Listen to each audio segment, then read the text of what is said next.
प्रभु यीशु के सामर्थ्य नाम में आप सबको जय मसीह की। आइए आज के सुंदर दिन के लिए हम पिता का धन्यवाद करें और आइए समय हम मनन के लिए प्रभु के वचन को निकालें। मेरे साथ लूका रचित सुसमाचार निकालिएगा। लूका रचित सुसमाचार अध्याय 15 उसका वचन 20 यहाँ इस प्रकार से प्रभु के वचन में लिखा है। तब वह उठकर अपने पिता के पास चला। वह भी दूर ही था कि उसके पिता ने उसे देखकर तरस खाया और दौड़कर उसे गले लगाया और बहुत चूमा। Praise the Lord, hallelujah. परमेश्वर के लोगों, उड़ाऊ पुत्र की कहानी आप सबको पता है। दो भाई हैं और आपको मालूम होगा जो छोटा जो बेटा है उसने अपने पिता से अपने हिस्से को लिया और जाकर दूर देश जाकर सब धन संपत्ति कुकर्म में उड़ा दिया। और एक समय आया जब उसका जीवन बर्बाद हो गया, वो खाली हो गया, सुअर की फली खा रहा है।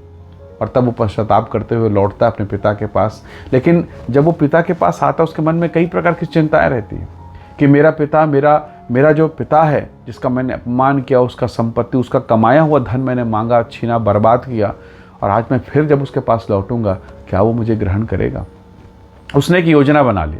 उसने कहा प्रभु से, अपने पिता से, अपने जन्म देने वाले से मैं कहूँगा कि मैं आपका बेटा कहलाने के लायक नहीं हूँ, आप मुझे नौकर के समान रख लीजिए, कम से कम कुछ खा के मेरा जीवन बचा रहेगा, जीवित मैं रह पाऊँगा। हालेलुया। उसने एक प्लान बनाया। पर जब वो अपने घर गया तो उसने देखा जो बहुत ही हृदय को छूने वाली घटना है।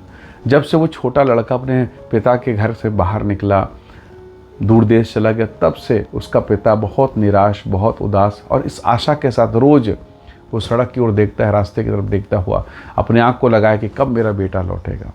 और एक दिन जब यही उसका छोटा बेटा, फटे हाल दशा है, कपड़े, बदन पे कपड़े नहीं हैं और जो है वो मैले कुचले फटे हुए हैं, बाल जानवर के समान बढ़ चुके हैं, नाखून जानवरों के समान है, पूरे जीवन में दुर्गति हो चुकी है।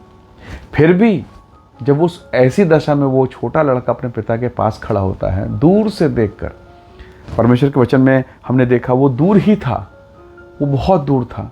उसके पिता ने उसे पहचान लिया कि ये जो बेडौल जीवन है, ये जो लंबे नाखून और लंबे लंबे बाल और फटे हाल कपड़े, अस्त व्यस्त जीवन, उसने उस बिगड़े हुए दशा में उसने अपने उस सुंदर से छोटे से बच्चे को देख लिया। वो दौड़ा, परमेश्वर के वचन में लिखा वो दौड़ा और दौड़ के उसे गले लगाए, उसे चूमा, उसी दशा में उसे मोहब्बत किया, अपने कपड़े पहनाए, वो अपनी अंगूठी उसने दी, अपने जूते उसे पहनाए।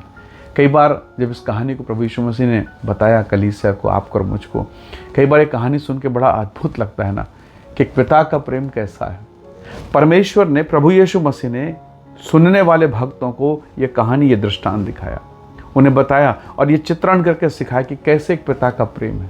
जरा कल्पना कीजिए, ये तो एक शरीर के पिता का प्रेम है। शायद आपके माता पिता आपसे प्रेम ना करें, आपको तिरस्कार कर दे, जैसा वचन में लिखा है वो छोड़ भी दे दूध पिलाने वाली माँ, पर क्या स्वर्गीय पिता का प्रेम ऐसा होगा? कभी नहीं। परमेश्वर के नज़रों में हो सकता आपने पाप किया हो, आपने आशीष पाने का कुछ गलत काम किया, शराब में, व्यभिचार में, नाना प्रकार गंदगी में चले गए, हो सकता है कई महीनों तक आपने ऐसा किया। पर यह वचन हमें सिखाता है अगर आप और मैं लौट कर पिता के पास आते हैं, वो फिर से ग्रहण करेगा, वो फिर से आपके जीवन में और मेरे जीवन में दया करेगा। परमेश्वर पवित्र है, हालेलुया। परमेश्वर पवित्र है और वो चाहता है कि हम उसकी निकटता में, पवित्रता में, धार्मिकता में, पवित्रताई में रहें, क्योंकि वो पवित्रता का परमेश्वर है। उसने अपने पिता के पास जब जाने का निश्चय किया, आप देख पाते हैं पिता ने उसे अपनाने का निश्चय किया है। उसका हृदय खुला हुआ है, उसने उसकी गंदगी को नहीं देखा, उसने कोई प्रश्न नहीं पूछा तो कहाँ था, क्या किया। बड़ा भाई छोटे भाई के काम को देखकर उसने प्रश्न किया, पर पिता ने कोई प्रश्न नहीं किया। उसने एक ही बात कहा, यह मर गया था, अब जी उठा है। हालेलुया।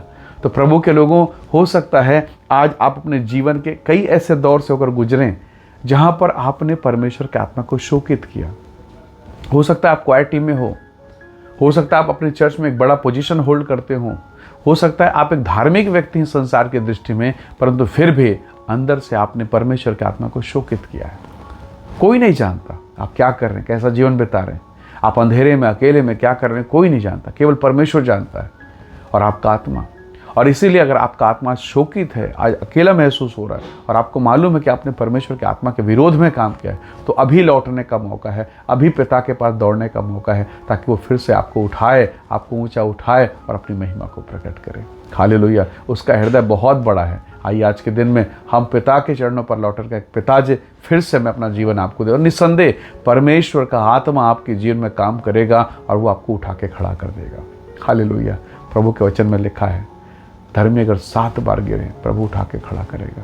हालेलुया। वही परमेश्वर आपको फिर से खड़ा करेगा। आप निराश नहीं होना, उसकी खुली बाहें हैं जो आपकी ओर अभी भी फैली हुई है। हालेलुया। आइए दुआ करें। प्रेमी अनुग्रहकारी स्वर्गीय पिता, मेरे प्रिय भाई बहनों के जीवन को, इनके परिवार को मैं आपके हाथों में सौंपता हूँ। हर वो बात जो इन्हें परमेश्वर आपसे दूर कर चुकी है, यीशु के नाम से इनके जीवन से दूर हो जाए पिता, और आप इन्हें ब्लेस करें, इन्हें आशीषित करें और इन पर दया करें, और फिर से आपकी कृपा इनके जीवन पर हो। आपके वचन के अनुसार आप इन्हें उठाएं, ऊंचा उठाएं, और इनके जीवन के द्वारा प्रभु तेरा नाम महिमा पाए। धन्यवाद, आपने प्रार्थना को सुना। प्रभु यीशु के सामर्थी नाम से मांगते हैं, आमीन आमीन। प्रभु आप सबको बहुत ऐसे आशीष दे। परमेश्वर का अनुग्रह आप सबके साथ हो। Praise the Lord. जय मसीह।